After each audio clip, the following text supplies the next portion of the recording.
Hey folks, Phillip Davis, Ancestry Lands, ancestrylands.com. How are you doing today? I'm glad to be back. Glad to be here talking. Like and share, like and share. Make sure you like this video and share it everywhere. We're going to get into a little bit of a topic. I'm going to tell you something about wealth that I've learned, at least something that I've learned about wealth, finances, running a family, being married, the truth behind all of that.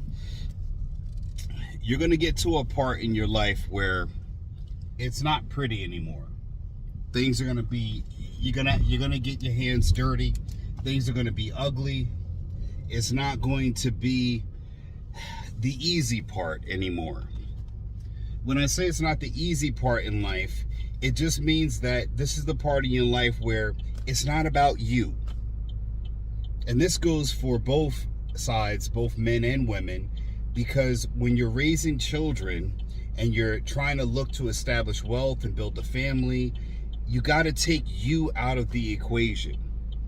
Oh, okay, I guess she's just not going to let me go, right? She's just going to sit there like, yeah, I'm trying to get over to the right, and this lady obviously can clearly see me trying to get over, and she's just going to merge forward like, you know, she don't see me driving there, but okay. And you got to take you out of the equation, and when that happens, you got to be able to, I mean, like, you don't see me coming over here. People, man. You got to take you out of the equation. Means that, you know, when you're single, it's your time where it's about you and it's about your happiness. And then when you're in a marriage, it's about the union, and you take the YOU out of it. When you have children, you've decided to bring beings into the earth, into this world, and you're supposed to guide and foster them in an environment that will lead them to be successful, not you to be successful. And the problem is you still have people who are concerned about them, the me's of the world. And the big thing about it is that you never ever get rid of the me or the you or the I, the singular, and get to the plural component of it, where the wealth and the generation of something greater than yourself can be accomplished. You never actually get to that component because you're still stuck on the you in this.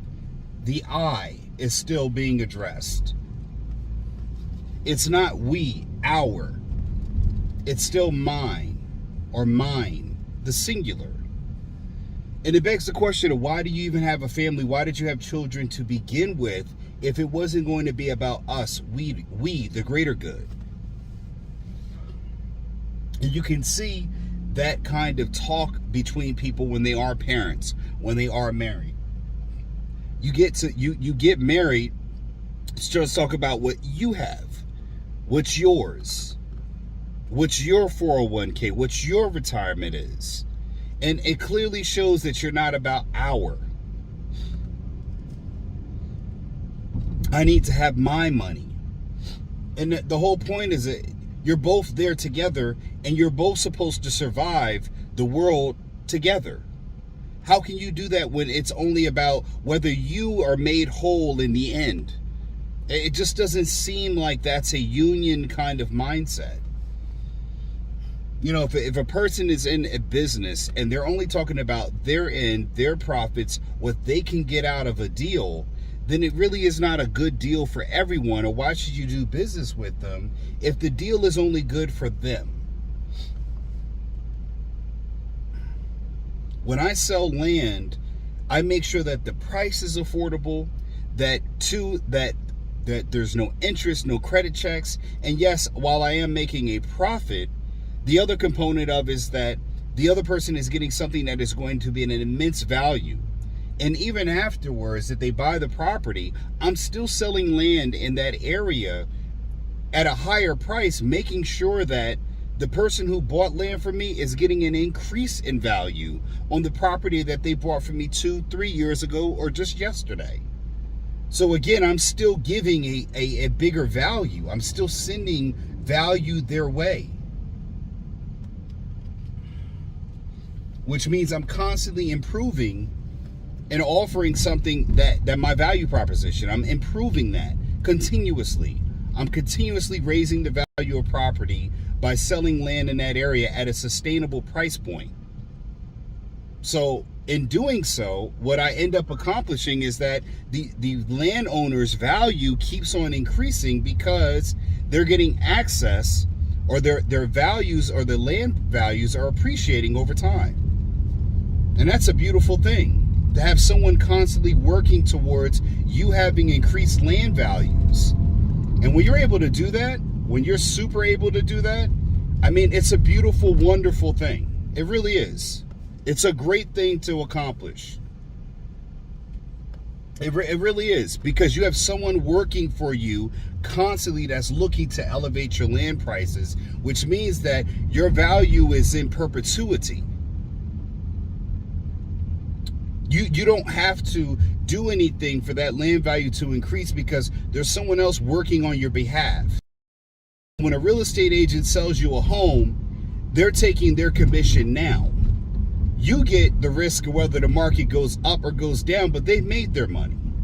And I'm not crapping on real estate agents, but again, I am different. I am constantly working on making sure that your value proposition is there over the test of time. So that way, what you also do have is that you get more buyers coming in, keeping the value high. It's just not getting the value to be high, it's maintaining the value so it can still increase. That's the other goal. You want to make sure that you can maintain the value. Lady, would you freaking go? What are you doing, man? And you got someone like that working for you constantly, day in, day out. And then what do? You get the deals to become even more lucrative, better as you buy properties over and over again. So, and again, there comes a point even in that kind of business, which is where I'm at now, where, you know, it doesn't look as pretty. You got to work harder to actually get more accomplished. You got to do more to get more accomplished at that point. It's not as easy when the money was good. You got to work harder to get the same level of accomplishment. And that happens in relationships, that happens in business, that happens in work. It happens in all facets of life. It happens when you're in sports. You hit plateaus and you got to work harder to achieve the next level of success. The next point of that next bar, that next level has to be accomplished. And again, when it's not about you and what you can get out of it, you start looking at, hey, well, maybe I need to concentrate my game in other areas. If I'm an athlete, maybe I need to concentrate on, being in a better outfielder or a better passer, or getting my passes up, my assists up. You got to look to shift to prove your value in other areas that you can actually, the people driving nowadays, man, it's more dangerous to be on the road with other people than it is for you. You're not the danger, they are. Any which way, you got to find other ways to create value, to add on value. You have to take on additional tasks, which may put more workload on you, but will actually add value to the organization.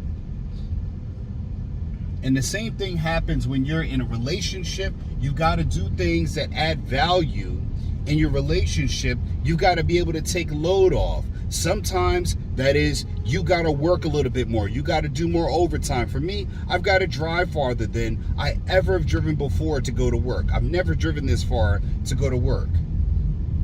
And sometimes that means I'm working literally all day and all night in order to make sure that our family is secure and they're comfortable.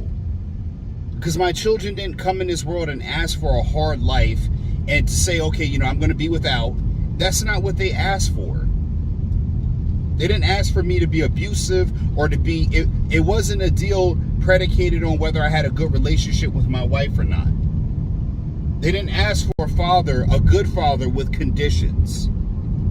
They didn't ask for a mother to be a loving mother with the condition is only if a man was there and he was still in love with her in order for her to be a loving mother. That's not a condition in which a child needs to be born with the expectation that they're only going to receive love if a condition is met. And the thing about it is that once you do successfully get the children into adulthood, you go back to the you. It's a period of time where you have to work to grow to yield something else. Again, if you're this is the whole analogy of teaching a person to fish as opposed to giving a person to fish. When you give a person a fish, once they're done consuming it, they reach their hand back out because they're either still hungry or they're looking for the next meal. When you teach a person to fish, they've got to learn to become a master at fishing, and they do that by learning through trial and error, right? So what does that mean? That means the labor is baked into the cake of success. The difficulty is part of the labor, part of the recipe of being successful. Some people can easily bake a cake. It can be easily just master bakery. But for the most part, par for the course is people got to work to achieve success. Which means you got to do your due diligence. You've got to work longer, harder. You've got to be able to do more than other people who are willing to do in order to be successful. That's what's required. The whole point of being successful is being able to do what other people can't do. So why do you act like it needs to be something that everyone could do?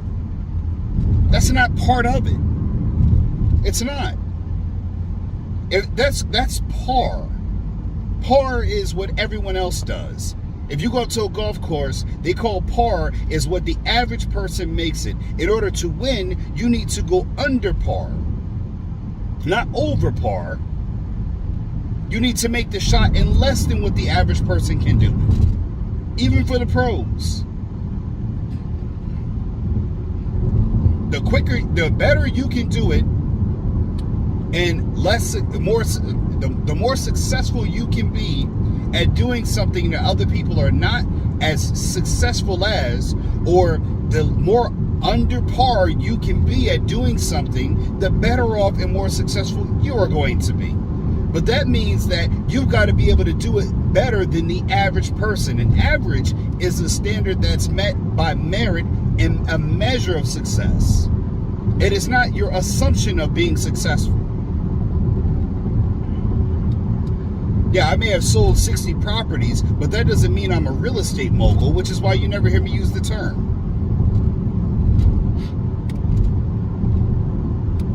And you would think with selling 60, 70, close to 100 properties, I'd be a millionaire. But it takes more than that when you have 3 children and you're dealing with inflation.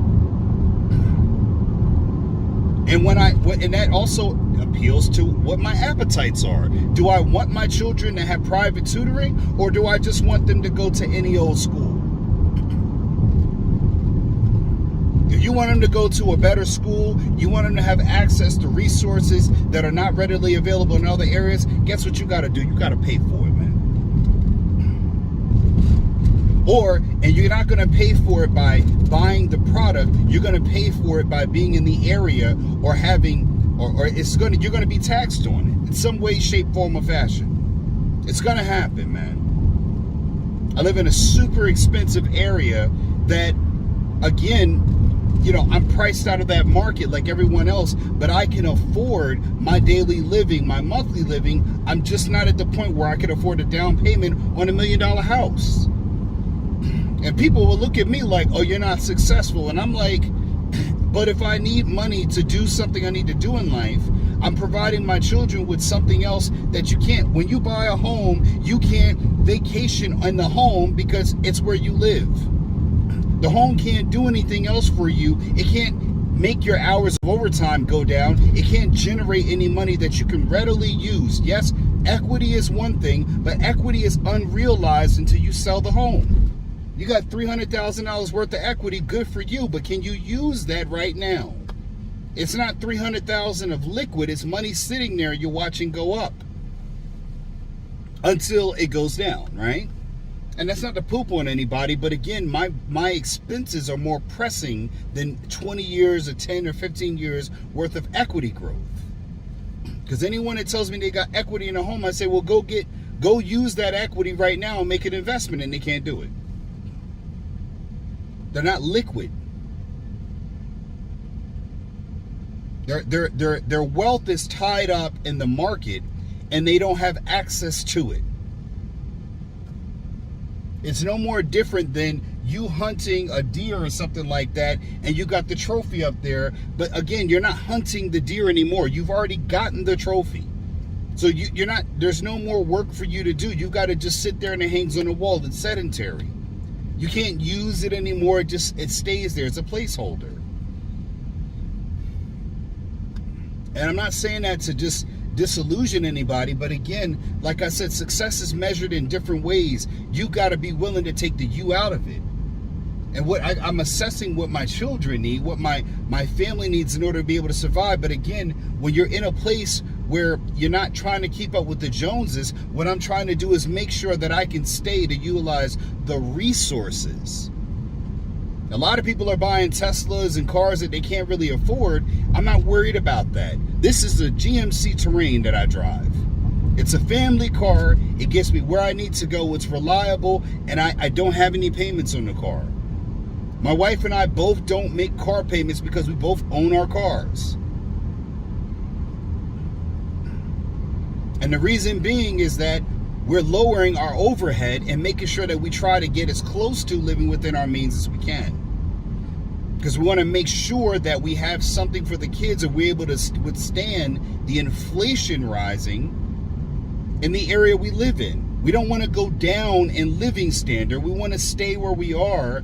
And for that, you've got to be able to modify yourself in certain ways and make sure that you have access to capital, to resources. And this is your game plan on how you maintain something. You've got to grow. You've got to scale up to the point where you have income coming in. You have consistent income being built month after month after month, where you don't need to do anything to depend on that income. It's going to come in. When you get to that point, you have a base, a foundation in which that you can always rely on a level of that income to support your family. And when you do that, my wife doesn't work a lot right now because we have the baby. But when the baby gets older, now my wife can go back out. Now we have more resources to be able to be deployed. So yeah, I've got to work. I've got to drive a little bit more to be able to get my goals accomplished. But again, that's where people get disillusioned. They get bitter. They get angry, resentful. But it's only because it's a period of time in your life. I had all my youth. I met my wife in my early 30s. I've had all of my 18 to 20 to all of my early 30s to party and do everything else. When do you put the partying down, and when do you start getting to business? That's something I used to tell my wife when I first met her. Okay, I got it. When do we stop partying and when do we start getting to business? You know what I mean? Like, when do you start studying for the test? On Sunday before the test is Monday? So you spend all vacation messing around, going to parties, doing whatever you do, drinking, whatever you're going to do. You spend all day playing video games, and now you're going to spend this little bit of time to rush, and now you're on business. Instead of doing a little bit of business each day, you're going to rush to the final hour, to the 25th hour, to try to get it all done. I had an update about my son's project, if you all have watched any of the videos. My son's project went well. Teacher said he had the best project of the day because you know why? He did his research. He was able to speak at a level of confidence about what he did. It was one of the longer ones, but it required more information. He was very detail oriented. And the one thing the teacher knows is that he did his project. It's not anything that he has to recall and say, I don't know if no AI did that. The knowledge is inside his head. The only thing he was nervous about talking in front of everybody, which is normal. That's normal for him to feel nervous about talking and presenting and making sure it goes well. But you can see his excitement about it when he talked about, I had some clips in there that had emotional damage. The Asian guy that goes, emotional damage. And I thought that would be a funny thing because I tell him, even in my videos, you want to make sure that you're enlightening people, educating them, and entertaining them. And you keep them by keeping them entertained, along with enlightening them with things that they did not know. Now, you got a lot of men walking around here, because they can't, they want an outcome for themselves, and they're walking around miserable because it's not them. that's being satisfied. You know, and people look at me when they talk to me, they're like, oh man, I hope things get better for you and your family. And I'm like, this is part of the getting better. The work that I have to do to be able to keep the outcomes going, to be able to keep my daughter's birthday party where it was, to be able to I just dropped $350 on just renting a place for an hour, just so all these kids could come and have fun. But my daughter, she got money, she got gifts, things like that. Good. But to keep that all going, when you're able to generate that, this is why women stay with wealthy men until they get to a point where they've had enough. Or until the wealth gets to a point where the woman feels like she can divvy away from it. And some women don't even leave. But this is why, because the lifestyle is being maintained. And when you're doing that at a high enough level, a woman has no choice but to want to stay with you. Because again, she's getting the outcomes that she wants. Now, that doesn't mean that she's overly happy about it. It may not be she's getting the outcomes she needs, maybe not the outcomes she wants. And a woman can bite, grit, and bear about it, but they do understand something. When they leave a good house and they don't have another place to jump to, they're not going to be so inclined to leave. But their job is not to make you feel adequate about providing what you provide. It's not their job to make you feel good about you. That's your job.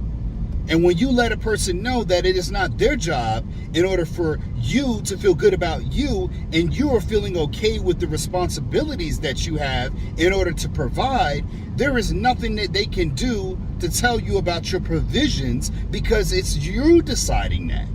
You're happy with that. You're content at your level of provisions.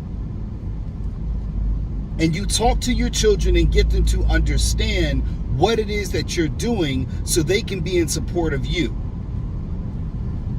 You don't talk to your children. They don't know your plan. They can't see your vision. How can you expect them to understand it when the only thing they're going to hear is the person that is talking to them, which is their mother, complaining about your lack of provisions?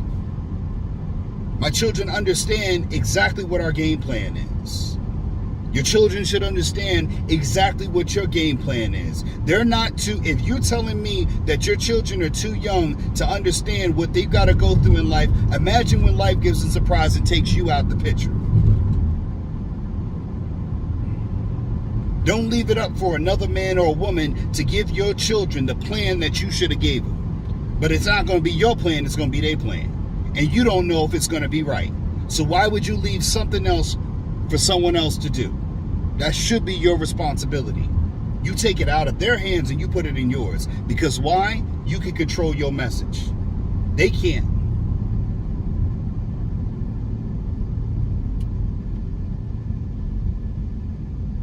But you got to take you out of it. When I say that, that means you got to be working for something greater than yourself. Your work is about continuing on your legacy. Now, your legacy may not turn out how you want it to, because you're dealing with individuals that have their own mind.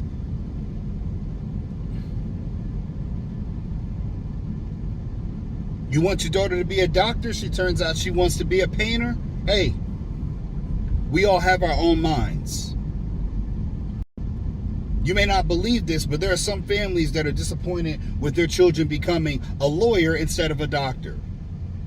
Even though the lawyer could be successful, right? Who wouldn't want to be a successful lawyer?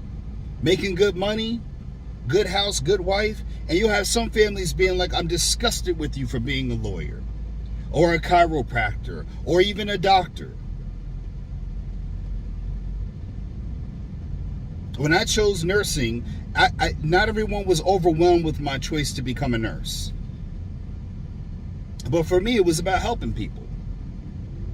And when I chose to become a businessman, an entrepreneur, what did I do? I went right back into something that I could do to help people. I wasn't making profits over helping people get a value for themselves.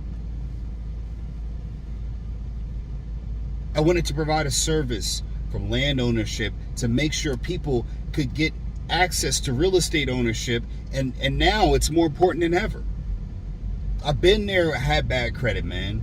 had a credit score of like 400 and something in my early 20s, and it took my life off the path that I had to work extra hard to get back onto, so I never got to that point again. But I remember what it was like getting debt collectors calling me.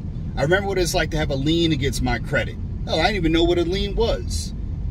I remember the first time I ever got served a letter. That was over 20 years ago, and it's never happened again. The first and only time. Well, what did I do? I didn't go and look for somebody like Joe Biden to give me an out to absolve my debt. I took it head on and start paying it, one debt at a time. I confronted my debt. And when I got my debt paid, I never wanted to be back in debt again. Never. And when I was out of debt, what did I do? I attracted a woman who also did not bring debt to the relationship. Because that was the one thing I had in my conversation about, hey, I don't want us to be people who have debt. Now, we have learned to use debt to our benefit, but I didn't want us to be a couple that was in revolving debt. We use debt to our credit, but we don't have a lot of debt. Understand what I'm telling you?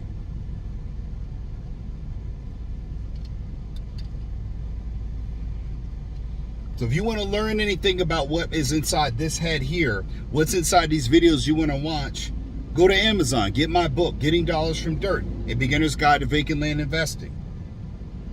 Because you know what? In the end, I'm going to win. You know, everybody likes a race to be run where you got a guy out front and he wins and dominates every time. But people love a guy coming up from the rear, pause, from the back and beating the guy who was in first place the whole time. They cheer more for that guy. When a person's out in front, you expect them to win. But when you see a person coming up from the back and they're coming up and they're gaining ground and they have passed them, boy, the crowd gets excited. So just remember that. Get my book on Amazon, Getting Dollars from Dirt, A Beginner's Guide to Vacant Land Investing. 55 pages of what you need to know. You won't be bored, fall asleep, or have problems reading it. If you pass the 5th grade, you should be able to read it. Hell, my kids have read the book. The baby almost read the book. He's looked at the pages. Any which way, folks. Make sure you like and share. Go to AncestryLands.com to get yourself some property and own it. As long as you're over 18, you could be able to buy land, all right? And if you're over 18 and you got land already, then get some for your kids, man. Become a land baron, right? Someone who owns massive amounts of property, all right? Become a land baron like me. Let's talk, right? Maybe we can make bets on different properties, right?